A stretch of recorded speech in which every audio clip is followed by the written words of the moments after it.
तो बेटा आइसोमर्स में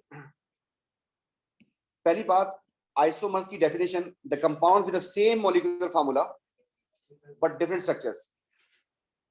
इन दोनों का फार्मूला एग्जैक्टली यही है, लेकिन दोनों की structures is entirely different and they have different properties as well. ये जरूरी नहीं होता कि प्रॉपर्टीज डिफरेंट भी हो तो इसमें डिफरेंट हो रही है। बहरहाल ये आइसोमर्स बनते कैसे हैं? आइसोमर्स बनते हैं पॉसिबल अरेंजमेंट से, जो आपको इंट्रो में बताया था मैंने कि कार्बन की वैलेंसी 4 होती है, हाइड्रोजन की वैलेंसी 1 होती है, क्लोरीन की, ऑक्सीजन की, सबकी वैलेंसियां बताई थी। और वो वैलेंसियां जब पूरी करते हैं आप लोग तो डिफरेंट तरीके से उसको अरेंज कर देंगे। अगर वैलेंसियां आपकी परफेक्ट आ जाती है किसी भी तरीके से तो वो आइसोमर बन गया। पता कैसे चलेगा कि आइसोमर है या नहीं? उसका नाम डिफरेंट हो जाएगा। अगर नाम सेम आ रहा है तो फिर वो आइसोमर नहीं। इसका मतलब आइसोमर्स बनाना और आइसोमर्स को पहचानने के लिए आपको नेमिंग अच्छे तरीके से आनी चाहिए।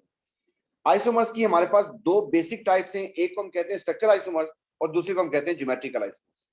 तो स्ट्रक्चर की बात करते हैं। स्ट्रक्चर में हमारे पास फर्दर 3 टाइप्स हैं, एक को हम कहते हैं चेन आइसोमर, दूसरे को हम कहते हैं पोजीशन आइसोमर और तीसरे को हम कहते हैं फंक्शनल ग्रुप आइसोमर। इसमें सबसे जरा ट्रिकी ये वाला है, बाकी दोनों आसान आसान है। देखते हैं एक एक करके। चेन आइसोमर में डेफिनेशन, द मॉलिक्यूल्स या compounds having the same molecular formula but different length of carbon carbon chain. अब ये 3 कंपाउंड बने हुए, इन तीनों की कार्बन की जो चेन है उसकी लेंथ डिफरेंट हो रही है। इसमें 5 की चेन है, इसमें 4 की चेन है, जबकि इसमें 3 की चेन है। इसको सिर्फ पेंट बोलेंगे और साथ लगा देंगे एन और कोई चीज बाहर नहीं जा रही, बस पेंटेन हो गया। इस वाले का अगर नाम रखें तो ये ब्यूटेन है, लेकिन इसमें कोई चीज बाहर जा रही है, इसको कहते हैं मिथाइल, तो इसका नाम हो जाएगा मिथाइल ब्यूटेन, लेकिन मिथाइल की पोजीशन बतानी पड़ेगी आपको। इस तरीके से 3 की वजह से इसका नाम हो गया प्रोप, और सिंगल बॉन्ड है तो एन आ गया। और इसमें 2 चीजें बाहर जा रही हैं और दोनों ही मिथाइल हैं, तो अब लिखेंगे डाई मिथाइल। और वो कहां पे लगे वो भी बताना पड़ेगा आपको कि दोनों मिथाइल 2 and 2 पे लगे।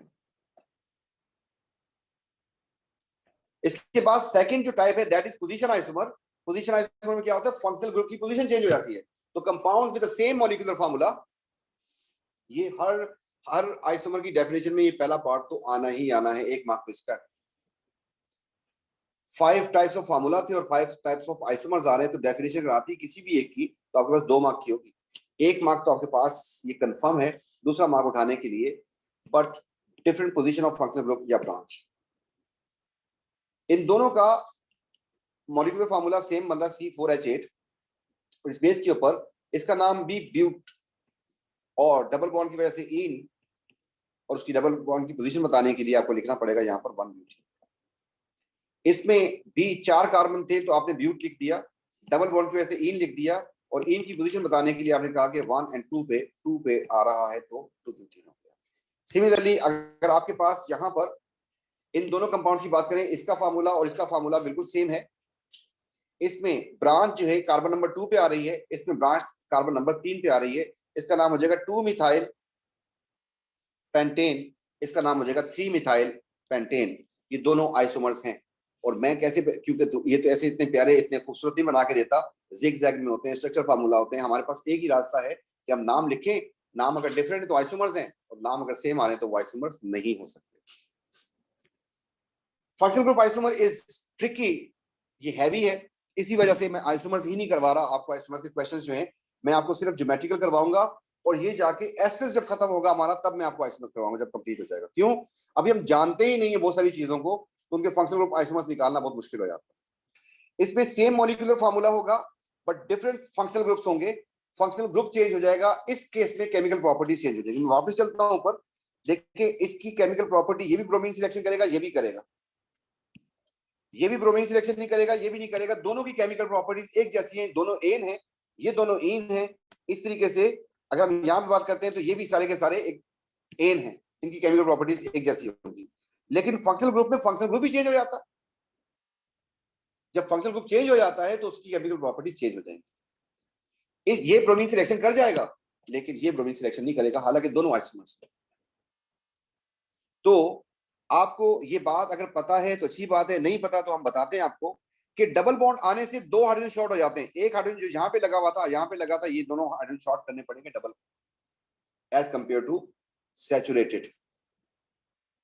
और इस तरीके से साइक्लिक हो जाने की वजह से भी 2 हाइड्रोजन शॉर्ट होते हैं, जो यहाँ पे एक हाइड्रोजन लगा हुआ था और जो यहाँ पे हाइड्रोजन लगा हुआ था, अगर इनको मैं रिमूव करूंगा तभी तो जाके साइकिल बनेगा। तो साइक्लोप्रोपेन जो होता है, ये एन है, इसका आइसोमर बन जाएगा आपके पास प्रोपेन। साइक्लो में भी 2 हाइड्रोजन शॉर्ट होते हैं और एन में भी 2 हाइड्रोजन शॉर्ट होते हैं। इस तरीके से आप दूसरा जो ग्रुप जानते हैं इस वक्त, वो है कार्बोक्सिलिक एसिड एंड एस्टर। ये भी दोनों एक दूसरे के आइसोमर्स बन सकते हैं और properties are entirely different. Carboxylic acid acid है, क्रोसिव है, पीएच ये होगी, वो होगी, इकट्ठा होगा। लेकिन एस्टर जो आपको पता है स्वीट स्मेलिंग लिक्विड्स होते हैं, उनका रिएक्शन सिर्फ एक ही होता है, हाइड्रोलिसिस होता है उनका। और रिएक्शन जो है ठीक ठाक रिएक्शन करते हैं, मुस्लिम कमर्शियल बैंक से मेटल से भी करेंगे, कार्बोनेट से भी करेंगे और बेस से भी करेंगे। ठीक, तो ये आपके पास जो है, अब इन दोनों बातों को जरा समझाने के लिए हम यहाँ पे कुछ वर्किंग कर लेते हैं तो काम कुछ आसान हो जाएगा।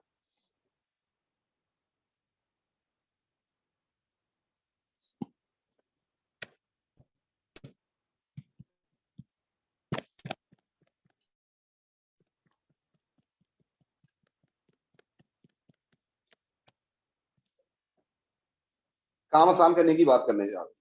देखें, ये आपके पास प्रोपेन है, इसका फार्मूला है C3NH8। अगर आप इसमें एक डबल बॉन्ड लेके आ जाएं, ऐसा करने के लिए आपको 2 हाइड्रोजन शॉर्ट करने पड़ जाएंगे। इस वक्त इसका फार्मूला बन गया C3NH6। ऐसा करने से -2 हाइड्रोजन हो जाते हैं डबल बॉन्ड आने से। क्यों? आपको ये 2 हाइड्रोजन अगर रिमूव करेंगे तो फिर आपके पास डबल बॉन्ड आएगा। इस तरीके से अगर मैं इस कार्बन को, दूसरा रास्ता ये है कि ऐसे कर दूं इसको, तो आपको पता है कि हर कार्बन के साथ 3-3 हाइड्रोजन लगे हुए, इधर 2 हैं, ये H भी था, ये भी H था, ये साइक्लिक तो है नहीं। If you want to make it cycle then you need to remove these 2 hydrogen. आपको ये और ये हाइड्रोजन हटाना पड़ेगा और इसके दरमियान जो है आपको जहां पे डबल सिंगल बॉन्ड लेके आना पड़ेगा। तो साइक्लिक होने से भी -2 हाइड्रोजन हो जाते हैं। तो इसका मतलब ये हुआ कि आप लोग किसी कंपाउंड को देख के बता सकते हैं। नंबर 1 तो ये हो गया कि ये अगर आपसे कहता है कि इन के ब्यूटीन के आइसोमर्स बनाओ, तो आप ब्यूटीन की पोजीशन चेंज करेंगे, ब्रांच बनाएंगे। उसके बाद आखिर में आपको ख्याल करना है कि इसका फंक्शनल ग्रुप चेंज करके भी आइसोमर्स बन सकते हैं, आप साइक्लिक पे भी चले जाएंगे। इसका फायदा ये भी होगा कि अगर आप कहता है कि CN है और H2N+2 होता है, तो इसे हम कहते हैं सैचुरेटेड, एल्केन का फार्मूला होता है। तो अगर आपसे कहता है कि C6 है और H जो है वो 8 है, तो इसमें वो पूछता है आपसे कि ये साइक्लिक है, उसने बोल दिया साइक्लिक है, और वो कहता है कि इसमें डबल बॉन्ड कितने होंगे, तो आप बता सकते हैं क्या? तो इसको हम कैसे चेक करेंगे? हम ऐसे सोचेंगे कि अगर ये सैचुरेटेड होता C6, तो H कितना होना चाहिए था? 14 होना चाहिए था, 2N+2। अगर ये सैचुरेटेड होता, जिसमें एक भी डबल बॉन्ड ना होता, जिसमें साइक्लिक भी ना हो, सीधी चेन होती, तो ये ओपन चेन वाला ये वाला फार्मूला इस पे लगता। Is it? C6 तो H14 होना चाहिए था। अब हम देख रहे हैं यहाँ पर 8 है और यहाँ पे 14, कितने हाइड्रोजन का मसला आ रहा है? 6 हाइड्रोजन शॉर्ट है, 6 हाइड्रोजन शॉर्ट है। उसने जैसे ही साइक्लिक बोला तो -2 हाइड्रोजन तो इधर एडजस्ट हो गया आपके पास, तो बाकी कितने रह गए? 4। अगर हाइड्रोजन का मसला आ रहा है तो डबल बॉन्ड कितने होने चाहिए? अब आप जब बनाएंगे आपसे पक्का सही बनेगा, ऐसा हो ही नहीं सकता कि वो खराब हो जाए। ये वर्किंग कर ली आपने। अब आप जो है इसको साइकिल, आप चाहे 6 का साइकिल बना दें, चाहे आप इसको 5 का साइकिल बना दें, चाहे आप इसको 4 का साइकिल बना दें, और साइकिल 3 तक होता है, इससे ज्यादा नहीं आता। तो अगर आपने 6 का बना दिया तो 6 कार्बन आ गए, 5 का बनाया तो 1 आपको लगाना पड़ेगा, इधर आपको 2 लगाने पड़ेंगे, इधर आपको 3 लगाने पड़ेंगे। 6 कार्बन आपने पूरे कर दिए। और आपको पता है कि डबल बॉन्ड लगाना पड़ेगा, यहाँ पर 2 लगाने पड़ेंगे, सिमिलरली इसमें भी 2 लगाने पड़ेंगे अगर आपने साइक्लिक किया है, इसमें भी 2 किसी भी जगह पे, और इसमें भी 2 लगाने पड़ेंगे। तो आपके पास ये आइसोमर बन जाएंगे। आप खोल के चेक करें, आप सारे आइसोमर सही बना चुके हैं साइक्लिक। और इसकी अगर किसी की भी आप चेक करते हैं तो इसमें सारे के सारे उनका जो फार्मूला है C6 और H जो है वो 8 बन रहा होगा। मैं इसमें से किसी एक को खोल देता हूं और आप जो है जरा चेक कर लें। मैं बिल्कुल लास्ट वाले पे आ रहा हूं। बेटा ये कितने कार्बन है? 1 2 3 4 5 और 6, ये 6 कार्बन लिख रहा हूं मैं। 1 2 और 3 और 4 और 5 और 6, डन हो गया। अब मुझे बताएं कि हाइड्रोजन किस किस पे कितने कितने आएंगे? इस वाले पे 3 आएंगे, इज इट? इस पे कितनी लड़ियां थी? इस वाले पे देखें कितनी लड़ियां हैं? 4 पूरी हो चुकी हैं। इसकी भी 4 पूरी हो चुकी है, इस पे भी 3 आ जाएंगे फिर। अच्छा, अब आ जाए इसके ऊपर, इस पे 4 लड़ियां पूरी हैं, इसकी कितनी बाकी हैं? 2। आप इसमें लिख देंगे H2। तो आपके पास देखें हाइड्रोजन कितने हो गए, 8 हो गए, 3 3 और 2, 8। ये आपके पास वही फार्मूला आया जो आपके पास आना चाहिए। तो ये बात आपको ज़हन में रखनी है कि साइक्लिक का एल्कीन का जो आइसोमर होगा वो साइक्लो एल्केन होगा। इसके बाद जो सेकंड चीज है वो है कार्बोक्सिलिक एसिड एंड एस्टर। तो कार्बोक्सिलिक एसिड और एस्टर में भी ऐसा ही कुछ होता है। मैंने कार्बोक्सिलिक एसिड बनाने की कोशिश की, तो आप लोग जरा गौर से देख लिया, ये कार्बोक्सिलिक एसिड है। इसका फार्मूला लिखते हैं। इसका फार्मूला बन जाएगा C2H कितने हो गए, काउंट करो जल्दी जल्दी, टाइम नहीं है। H4 हो गए, O कितने आए, 2 आ गए, सेट हो गया। अगर मैं इसको यहाँ पे 2 कार्बन कर दूं तो अब फार्मूला देखें कि क्या बन रहा है। शाबाश, जल्दी जल्दी। C कितने हो गए, 3, H कितने हो गए, जल्दी से काउंट करें, 6 हो गए और O 2 ही हैं। इसका मतलब मैं ऐसे लिख सकता हूं कि CN हो गया और H2N हो गया और O2 हो गया। Is it? ये इसका जनरल फार्मूला मैंने बना दिया। एस्टर भी तो इसका बहन भाई होता है। एस्टर में होता क्या है, ये चीज जो उसमें है वो इसमें भी है। अगर इस O के बाद H आ जाए तो इसे एसिड कहते हैं, और अगर इसके बाद C आ जाए तो हम कहते हैं एस्टर। करते हैं पूरा इसको। इस केस में आपके पास एक हाइड्रोजन यहाँ पे आ जाएगा। मैं वैसे पूरी कर रहा हूँ, आप बताएं कि इसका फार्मूला क्या बन रहा है। C2H कितने हो गए, O कितने हो गए। आप देख रहे हैं दोनों का फार्मूला एक जैसा आया। और अगर आपका दिल करता है और खेलने को तो और खेल लें, इधर C कर दें, आप कितने हो जाएंगे, शाबाश। C3H कितने हो गए, 6 हो गए। O कितने हो गए। तो आपको समझ आ रही है बात की, ये और ये सेम फार्मूला को लेके चल रहा है, एक ही आ रहा है इनका। तो इसलिए हमने कहा कि कार्बोक्सिलिक एसिड बोलता है आइसोमर बनाओ, आप बनाओ कार्बोक्सिलिक एसिड कैसे चेन वेन छोटी बड़ी करके बनाओ। और आखिर में ये याद रखना कि आपको एस्टर भी बनाने पड़ेंगे उसके। अगर उसने कहा कि इसके आइसोमर्स बनाओ, फंक्शनल ग्रुप आइसोमर्स भी बनाने पड़ेंगे। ये ट्रिकी बात। द एक्चुअल थिंग इज कि द क्वेश्चन इज कि how many possible isomers for C4H8O2, then you need to memorise, कि आपको याद करना है कि यार ये क्या क्या हो सकता है। तो आप जाएंगे ये फार्मूला किस पे सेट बैठता है। जब आपसे कहता है कि कार्बोक्सिलिक एसिड ब्यूटानोइक एसिड के पॉसिबल आइसोमर्स बनाओ, अगर वो कहता है कि ऑल शुड बी एसिड तो फिर तो जान छूट गई। और वो कहता है कि सारे पॉसिबल, इसका मतलब आपको उस तरफ भी जाना पड़ेगा, एस्टर्स बनाने पड़ेंगे। ठीक, तो ये थोड़ी सी ट्रिकी बात है जिसकी वजह से हम इसको ये वाले क्वेश्चन जो हैं आहिस्ता आहिस्ता आराम आराम से सुकून सुकून से करवाएंगे आपको। इसके बाद हम चले आते हैं नई चीज हमारे पास जो आ रही है, that is geometrical isomers. Geometrical isomers में गौर से देख लें, हम हर वक्त ये कहते थे कि सेम मॉलिक्यूलर फार्मूला डिफरेंट ब्ला ब्ला। इधर देखिए उल्टा लिखा हुआ है, इधर लिखा है same molecular formula same structure formula. वहां पर हर जगह पे लिखा कि same molecular formula different length of carbon, same molecular formula different position of functional group, same molecular formula and different functional group. ये बोला था हमने। यहां पर आते हैं, यहां हम कह रहे हैं same molecular formula, same structural formula, but different special arrangement, space में उनकी अरेंजमेंट चेंज हो जाती है या उनकी ज्योमेट्री चेंज हो जाती है। इसका मतलब ये हुआ, इस बात का जो सेकंड मैंने यहां पे की है, ये ब्लू वाली, ये डेफिनेशन A2 तक पूछी जाएगी, क्योंकि सारे के सारे जो आइसोमर्स की डेफिनेशन ऑलरेडी कॉमन सी है, ये थोड़ी सी अनयूजुअल है। जैसे आपके पास आपसे पूछता था रिलेटिव ब्ला ब्ला मास, उनमें एक अनयूजुअल थी, दैट इज एटॉमिक, जिसमें आपको एवरेज का वर्ड यूज करना पड़ता था। आप चेक कर ले पास में, वही पूछता है बार बार। ठीक, तो इसमें अगर मैं ये फार्मूला लिख के देता हूं, जरा गौर से देखिएगा, ये मॉलिक्यूलर फार्मूला इन दोनों का, इज इट, ये दोनों का मॉलिक्यूलर फार्मूला है। इसका नाम क्या है, शाबाश सोचें प्यार से, इसका नाम क्या होगा। इसका नाम है ईन, है ना, इथीन हो गया। अब इसे पोजीशन मेंशन करने की जरूरत तो है नहीं। हाँ, क्लोरो की बतानी है कि डाइक्लोरो है, ये दोनों क्लोरीन कहां लगे हैं फिर, 1,2 डाइक्लोरोइथीन नाम हुआ इसका।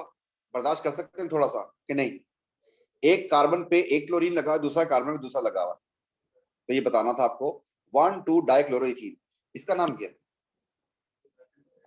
इनका मॉलिक्यूलर फार्मूला क्या है, देखिए मॉलिक्यूलर फार्मूला भी सेम, ये जो लिखे हैं इनको कहते हैं स्ट्रक्चर फार्मूला, ये भी सेम। आप कोई बोले कि ये आइसोमर्स है, मैं बोलूंगा नहीं, वो बोलेगा कैसे, ये तो आइसोमर्स हैं। तो मैं कहूंगा एक चीज रहती है इसमें, वो है इनकी ज्योमेट्री खोल के देखते हैं।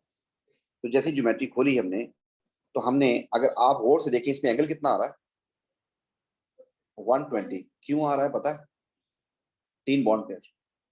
जब आपसे पूछा ये, तो आपको बताना भी ये पड़ेगा, आपको बनाना भी ये पड़ेगा।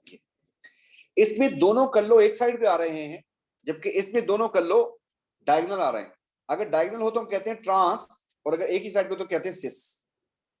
जब तक तो मुझे खोल के नहीं देगा, बना के नहीं देगा, तो मैं नहीं बता सकता था कि ये सिस है या ट्रांस। लेकिन जैसे इसको आपने खोल दिया, अब इसको लिखूंगा ट्रांस 1,2 डाइक्लोरोइथीन, जब इसको लिखूंगा सिस 1,2 डाइक्लोरोइथीन। क्या आपको ये बात समझ आ रही है? सिस का मतलब क्या है और ट्रांस का मतलब क्या है? ठीक, कोई मसला यहां तक?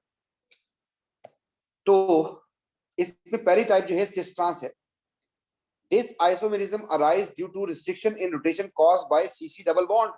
कार्बन कार्बन का अगर डबल बॉन्ड होगा तो ये आइसोमेरिज्म हो सकता है, वरना ये नहीं हो सकता। मॉलिक्यूल जो है वो किसी भी वक्त वो हर तरह की मूवमेंट कर रहा होता है। वो ट्रांसलेशनल भी चलता है, वो रोटेशनल भी चल रहा होता है, वो वाइब्रेट भी कर रहा होता है, हर तरीके का मूवमेंट कर रहा होता है। तो उसको अगर हम देखें तो एक वक्त में आप देखेंगे उसकी पोजीशन कहीं और होगी, दूसरी वक्त में पोजीशन कुछ और हो जाएगी। इस बात को समझाने के लिए हम एक दफा दोबारा जो है पीछे चलते हैं। देखें गौर से, ये आपके पास एक एल्केन है, इसमें कल्लो यहां पर है और कल्लो यहां पर है, और बाकी सारे लगे हुए हाइड्रोजन। और थोड़ी देर के बाद जो है ये हो गया कुछ ऐसा कि एक कल्लो ऊपर रह गया और नीचे ये रह गया। तो बाकी ये क्या हम इनको सिस ट्रांस बोल सकते हैं? ऐसे दिल में वसवसा है। देखें ये हर वक्त मूवमेंट चल रही होगी। क्यों? ये सिंगल बॉन्ड है, तो सिंगल बॉन्ड के अराउंड रोटेशन चल रही होगी। इसकी मिसाल देता हूं। मिसाल ये है कि आपके पास 2 वुडन पीस हैं, आपने एक नेल लगा दिया, एक नेल लगा दिया, और इधर जो है ये पोजीशन इसमें आ गया, तो क्या कोई चेंज आया वो बड़ा? तो घूम सकता है। लेकिन अगर आप खुद सोचें कि मैं ऐसे लिख दूं इसको कि दोनों क्लोरीन यहां पर हैं और उसके बाद दोनों क्लोरीन यहां पर हैं, तो ये इसमें कन्वर्ट नहीं हो सकता। It is a very difficult one. How? अगर मैं इसकी मिसाल दूं कि आपके पास 2 लकड़ियां हैं और उसमें आपने 2 नेल लगा दिए, तो क्या आप इसको लकड़ी को ये खुद ब खुद इस पोजीशन पे आ सकती है क्या? 2 लकड़ियों 2 नेल की वजह से बंद होगी इसकी रोटेशन, ये कयामत तक ऐसा ही रहेगा। डबल बॉन्ड को जैसे ही ट्विस्ट करने की कोशिश करूंगा, उसमें बल आएगा, जैसे छोड़ूंगा वापस अपनी जगह पे आ जाएगा। इसमें जैसे इसको घुमाता हूं आराम से घूम जाएगा। एक नेल लगा हुआ, इसको मैं एक हल्का सा पुश करता हूं, सिर्फ हाथ लगाना है, ये इधर इस पोजीशन में आ जाएगा। क्या आप इसको इस पोजीशन में ला सकते हैं? इस लकड़ी को इस लकड़ी की पोजीशन में कैसे करना होगा? पहले एक कील निकालें, फिर इसको घुमाएं और फिर कील लगाएं।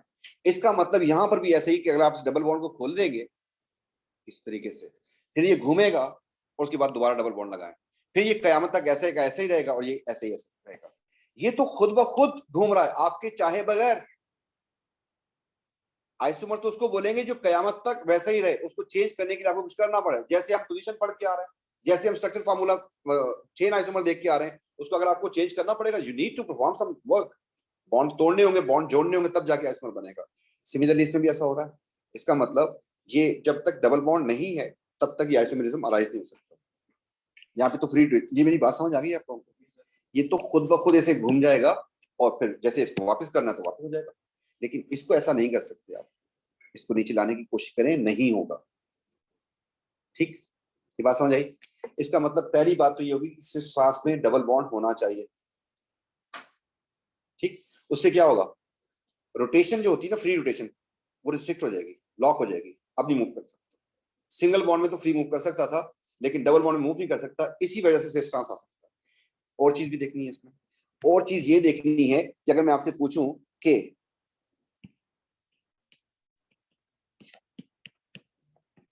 ये H कर दिया, ये H कर दिया, ये CH3 कर दिया, ये मैंने C2H5 कर दिया, क्या ये सिस ट्रांस कर? ये सिस है या ट्रांस है? कैसे पता चला?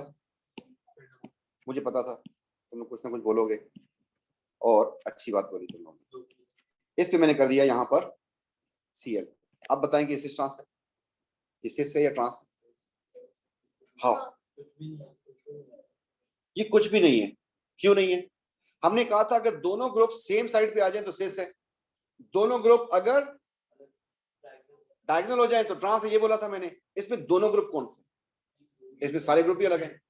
अच्छा, ये बात हमने पहले आपको जो दिखाई पिक्चर वो अलग थी, अब आपको सही बात बताते हैं असली में क्या है, कौन सा ग्रुप होता है। ग्रुप होता है हैवी और लाइट। क्या? हाइड्रोजन की बात करते हैं, इसका मास कितना? 1, एंड मिथाइल का मास हो जाएगा 15, 12 और 3 15। इसका मास कितना है? 35.5। इसका मास कितना है? 29। हमने क्या देखना होता है? हैवी और लाइट। इन दोनों में से, मतलब कैसे देखेंगे, इन दोनों में से हैवी कौन, लाइट कौन? ऊपर वाला हैवी, नीचे वाला लाइट। इन दोनों में से हैवी लाइट कौन? ऊपर वाला लाइट, नीचे वाला हैवी। अब देखो कि लाइट लाइट के सामने आ रहा है या लाइट डायगोनल हो रहा है। ये ट्रांस है। क्या ये जरूरी है कि ग्रुप सेम हो? नो। आपको क्या चेक करना है? लाइट और हैवी चेक करना। मेरी बात समझ आ रही है? कुछ कुछ जरूरी नहीं कि क्लोरीन के साथ क्लोरीन ही हो सकते, कोई भी हो सकता है। ठीक, एक लाइट होगा एक हैवी होगा, डिफरेंट होंगे तो लाइट हैवी खुद ब खुद हो जाएगा, ऑटोमेटिक हो जाएगा। नंबर 1 डबल बॉन्ड होना चाहिए। नंबर 2 लाइट हैवी होना चाहिए। और खेलते हैं थोड़ा सा। अब बनाया ऐसा, इधर लगाया Cl, इधर लगा दिया H, इधर लगा दिया Br, इधर लगा दिया Br। क्या ये सिस ट्रांस करेगा? सोचिए सोचिए। नहीं करेगा, नहीं करेगा। अब बताएं क्यों नहीं करेगा? क्योंकि ये दोनों कुछ भी नहीं है, आप कंपेयर ही नहीं कर सकते। आप इनको कंपेयर नहीं कर, आप देख रहे कंपैरिजन का, कंपैरिजन कुछ बच्चे ऐसे करते हैं कंपैरिजन, तो वो तो बना देंगे इसका आइसोमर, वो तो गलत कर रहे हो। आपने क्या करना है? सबसे पहले चेक करना है कि कार्बन कार्बन डबल बॉन्ड है, यस। अब इन दोनों कार्बन को फोकस कर ले, इन दोनों को एक एक को देखना है। क्या इसके साथ दोनों डिफरेंट डिफरेंट ग्रुप्स आ रहे हैं या सेम आ रहे हैं? डिफरेंट आ रहे हैं। तो आप इसमें कर दिया हैवी, इसको कर दिया लाइट आपने। आप अब दूसरे कार्बन की जिंदगी पे भी नजर डालें, क्या इसके साथ डिफरेंट ग्रुप्स आ रहे हैं? बस फिर ये आइसोमेरिज्म नहीं शो कर सकता। क्या होना चाहिए पोजीशन? पहली बात किया कार्बन कार्बन डबल बॉन्ड, फिर क्या होना चाहिए? वो दोनों कार्बन थे, उनके साथ दो डिफरेंट ग्रुप्स होंगे तो उसे ट्रांस कर सकता है, अदरवाइज नहीं कर सकता। कुछ कुछ समझ आ रही है? हल्की हल्की।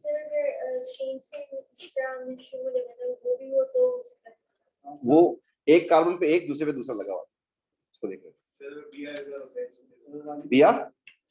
हाँ, अगर आप इसको उठा के यहाँ पे लेके आ जाए तो फिर ये डिफरेंट हो जाते हैं, वो भी डिफरेंट हो जाते हैं। आपको देखना कैसे? ये देखना है कि डिफरेंट है सेम है। पहली बात क्या देखनी है कि डबल बॉन्ड है या नहीं, आगे अच्छी बात।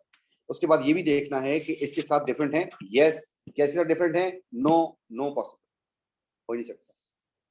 अगर आप इसको हैवी और इसको लाइट असाइन कर देते हैं, उधर क्या करेंगे? कुछ नहीं कर। अगर आप दोनों को हैवी भी लिख दो चलो, तो क्या करोगे? ऐसे देखो तो सेस है, ऐसे देखो तो ट्रांस है, तो कुछ भी नहीं है। तो दो कंडीशन आपको समझ आई? नंबर 1 बोले, जल्दी बोले। नंबर 2 हैवी लाइट कहां पर? ऐसे देखना है, each carbon, each doubly bonded carbon, Babli doubly bonded carbon जो है, ईच डबली बॉन्डेड कार्बन जो है उसके ऊपर दो डिफरेंट ग्रुप्स होंगे तो ये काम हो सकता है, वरना नहीं हो सकता। हम बात स्टार्ट करेंगे उससे जो जिसके आप लोग बेताज बादशाह हो, दैट इज डिस्प्ले फार्मूला। उसके बाद आपको लेके जाएंगे स्ट्रक्चर फार्मूला पे, उसके बाद आपको लेके जाएंगे स्केलेटल फार्मूला पे, वो हर जगह पे पूछता है। तो हम बिस्मिल्लाह करते हैं और शुरू करते हैं।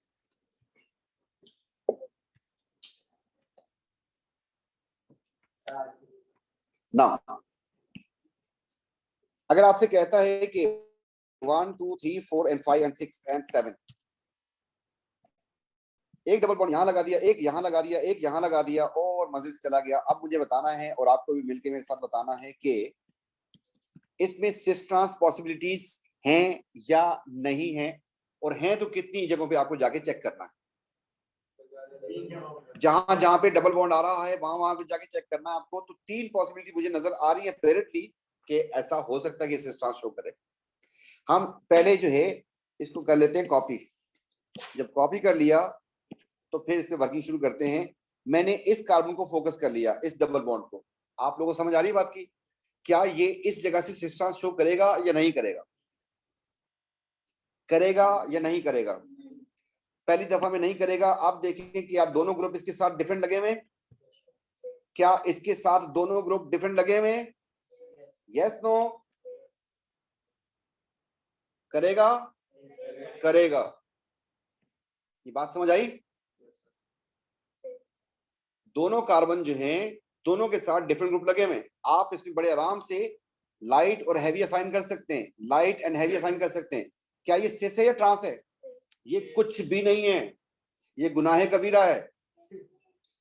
जब तक ज्योमेट्री नहीं बनाएगा तो ज्योमेट्रिकल आइसोमर्स कैसे बताएंगे? 120 का एंगल होना चाहिए इसका। मतलब आपको यही अगर उसको ऐसे बना के देता, ये 2D का स्ट्रक्चर बनाएगा, 3D बना के देता, तो फिर मैं मानता कि हाँ इसको मैं कहूंगा सिस। वो तो लिखते ही हम लोग ऐसे हैं उसको। अब आ जाते हैं सेकंड कार्बन को चेक करने के लिए। क्या सेकंड कार्बन जो है उस पे आप लोग इसकी जिंदगी पे गौर करें, क्या ये करेगा? दिल का वसवसा है, मार दो, अभी टाइम है। ये अलग है, ये अलग है पप्पू, और ये अलग है और ये भी अलग है। इसके साथ दोनों डिफरेंट ग्रुप्स हैं, इज इट? इसके साथ दोनों डिफरेंट ग्रुप हैं, इज इट? आपने कैसे डिफरेंट देखना है? आपने देखना है इसको और इसको, क्या ये दोनों मोटे छोटे हैं? क्या ये दोनों मोटे छोटे हैं? हर कार्बन के साथ देखना है। ऐसे नहीं देखना, ना ऐसे देखना है। इस कार्बन की कहानी अलग और इस कार्बन की कहानी अलग, तो आप लाइट हैवी असाइन कर सकते हैं। इसका मतलब सेकंड वाला भी करेगा।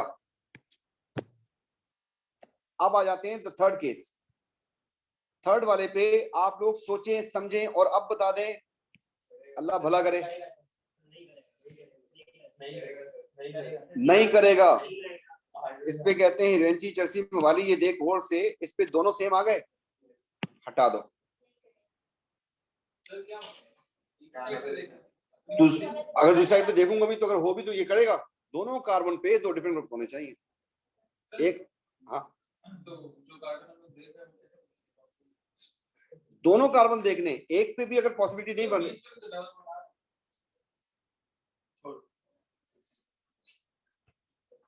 तो यहां पर हम इसको दोबारा लिखते हैं मॉलिक्यूल को। इसका मतलब ये हुआ कि हमने जब चेकिंग की तो ये भी कर गया, ये भी कर गया, ये नहीं किया, तो दो जगहों से सिस्टांस पॉसिबिलिटी थी इसकी। दो जगहों से ये सिस्टांस शो कर सकता था।